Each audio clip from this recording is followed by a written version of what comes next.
How much you live in this world, कि जब आप इस दुनिया से जाएं तो आपको इस दुनिया में कितना छोड़ना चाहिए।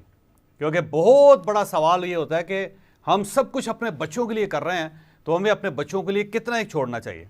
ऐसा होता है ना, आपने भी अपने वाले से यही सुना होगा कि मैं तो अपने बच्चों के लिए कर रहा हूं जो कुछ कर रहा हूं, और आप भी यही कहते होंगे अपने बच्चों को कि भाई ये सब कुछ तुम्हारे लिए है।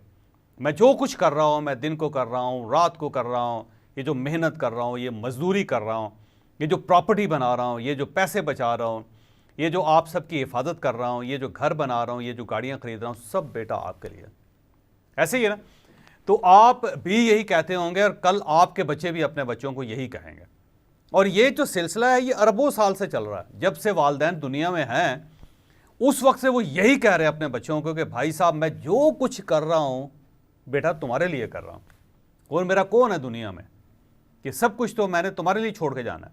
ऐसे ही ना, लेकिन अब सवाल यह है कि आप अपने बच्चों के लिए इस दुनिया में कितना कुछ छोड़ के जाएंगे, ये एक सवाल है। आखिर कोई ना कोई उसका हद होनी चाहिए, कोई ना कोई उसके अदादोशुमार होने चाहिए, कोई ना कोई उसके पैरामीटर्स होने चाहिए कि हम अपने बच्चों के लिए दुनिया में क्या छोड़ के जाएंगे। ऐसा ही है ना। तो 1992 में यूनेस्को ने, यूएन का एक इदारा है यूनेस्को, उसने एक इंटरनेशनल सर्वे के बाद डिक्लेयर किया कि हम लोग जिंदगी में जो भी कुछ कमाते हैं, यानी आप और मैं और इस दुनिया के अंदर जितने लोग हैं, हम जिंदगी में जो भी कुछ कमाते हैं उसमें से सिर्फ 30%, सिर्फ 30% हम जिंदगी में कंज्यूम कर पाते हैं। ये कंज्यूम का है, उड़ाने का नहीं, अय्याशी का नहीं। सिर्फ हम 30% कंज्यूम कर पाते हैं, 70% हम इस दुनिया में छोड़ जाते हैं। और दुनिया में जितना फसाद है, दुनिया में जितना भी फसाद है इंडिविजुअल लेवल पे, इस 70% की वजह से। आप कभी अदालत में जाएं और जज साहब से या वकला से या रजिस्ट्रार जो अदालत के हैं उनसे ये पूछें कि यहाँ पे मुकदमे कितने हैं, वो आपको बताएंगे कि लाखों की तादाद में, यानी सिर्फ 30-40 लाख तो हाई कोर्ट्स के अंदर पड़े हुए हैं। जो एक्टिव केसेस हैं इस वक्त हाई कोर्ट्स और सुप्रीम कोर्ट के अंदर वो 4.5 लाख हैं। यानी हायर कोर्ट्स में उससे नीचे चलते जाएं तो तकरीबन करोड़, सवा करोड़, 1.5 करोड़ मुकदमात है पाकिस्तान के अंदर।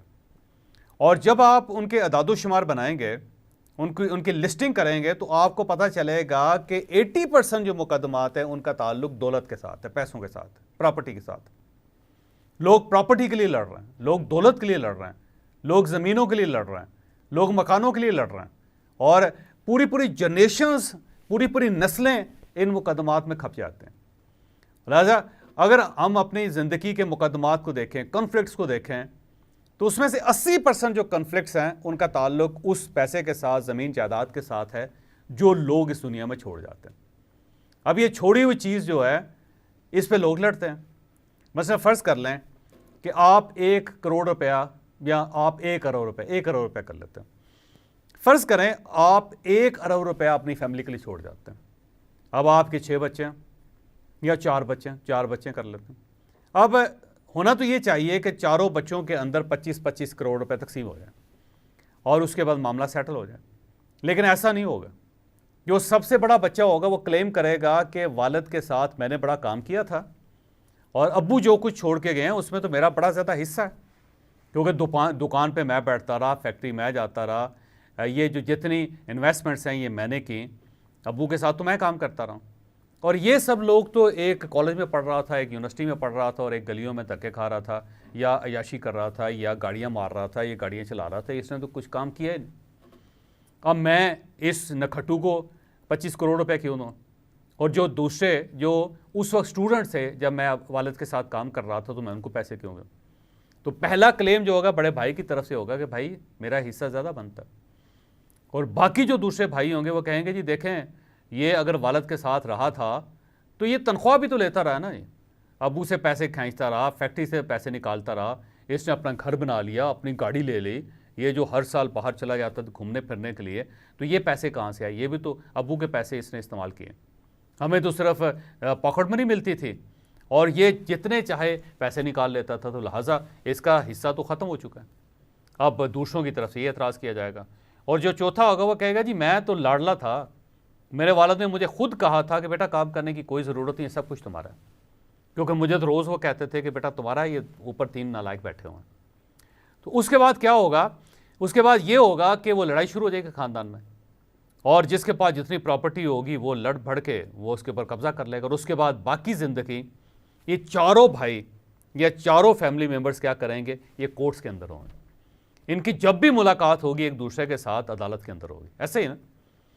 तो याद रखें कि हम जो कुछ ज़िंदगी में कमाते हैं उसका सिर्फ 30% कंज्यूम कर पाते हैं और 70% जो हम दुनिया में छोड़ जाते हैं, और वही इस दुनिया में फसाद पैदा कर रहा है। और 80% जो मुकदमात है दुनिया में उनका ताल्लुक इसी 70% दौलत के साथ जो हमारे बुजुर्ग छोड़ जाते हैं।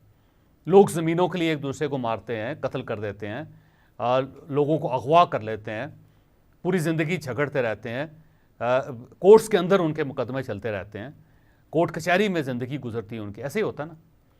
तो ये क्यों होता है? इस वजह से कि हम ज़िंदगी में जो कुछ कमा रहे हैं उसका सिर्फ छोटा हिस्सा हम इस्तेमाल कर पाते हैं और बाकी 70% छोड़ जाते हैं।